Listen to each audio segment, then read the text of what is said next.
Hey everyone, welcome back to the channel.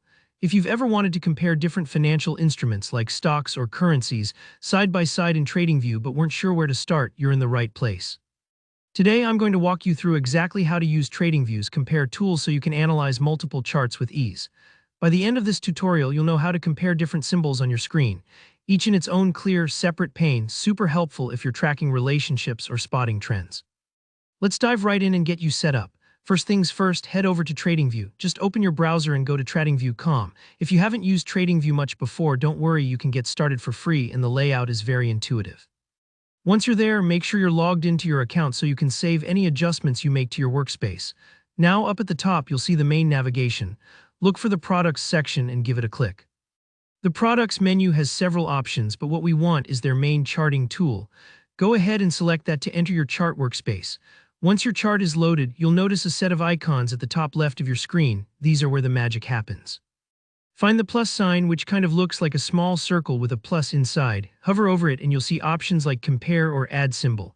This is the tool we're going to use. Go ahead and click that plus sign.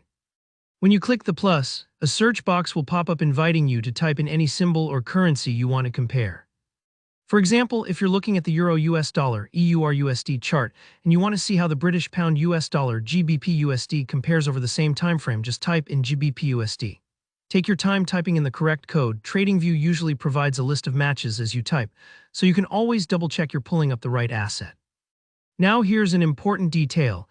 After you select your comparison symbol, you'll notice a couple of display options. One will say something like Overlay, which puts the two lines on top of each other in the same chart, and another will let you display it in a new pane.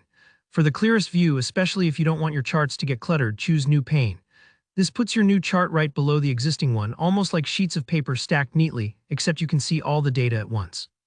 This is so useful for spotting when two assets are moving together or diverging, without getting your lines and colors mixed up. That's really it.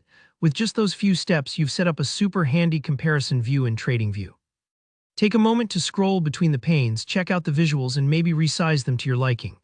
Don't worry if it feels unfamiliar at first. After a couple of uses, it'll become second nature, and you'll wonder how you ever analyzed markets without this feature. Thanks so much for watching. If this tutorial helped you, let me know by hitting that like button, and feel free to drop any questions or share your own comparison setups in the comments below. And if you're keen to keep learning more TradingView tips, don't forget to subscribe to the channel. We've got loads more guides coming your way. I'll see you in the next one.